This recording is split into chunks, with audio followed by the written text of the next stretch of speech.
ہم آج ہاؤس میں اکٹھے رہے ہیں، ہم نے پہلا انتخاب اسپیکر ڈپٹی اسپیکر کا اکٹھے لڑا، اسپیکر ہمارے تھے، ڈپٹی اسپیکر پیپلز پارٹی کا تھا، اور پھر اس کے بعد وزیر اعظم ہمارے تھے، صدر ان کے ہیں، تو فلور آف دا ہاؤس بھی ایک مثالی کوارڈینیشن رہی آپس میں.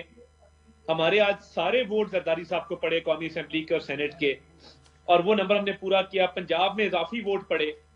تو میں یہ سمجھتا ہوں کہ یہ اتحاد ایک مثالی اتحاد رہے گا. آپس کے جو معاملات ہیں وہ خوش اسلوبی سے چلیں گے، معاملہ فہمی سے چلیں گے، اور اس میں کسی قسم کی کوئی دقت، کوئی رکاوٹ نہیں آئے گی. تو یہ بات بالکل درست ہے کہ ہمارا ایک آپس میں مثالی تعلق قائم ہو چکا ہے، اور ہم مل کے جو الیکشن لڑنے کی روش چلی ہے، یہ ہاؤس بھی ٹھیک چلے گا، اور میرا خیال ہے نظام حکومت بھی اچھے طریقے سے چلے گا. اور زرداری صاحب کے صدر بننے سے میں سمجھتا ہوں وفاق مضبوط ہوا ہے. اور ان کے ساتھ ہماری جو ابھی ملاقات تھوڑی دیر پہلے ہوئی، میں وزیر اعظم شہباز شریف کے ہمراہ، اسحاق ڈار صاحب کے ہمراہ ان کو مبارکباد ہم دینے گئے تھے.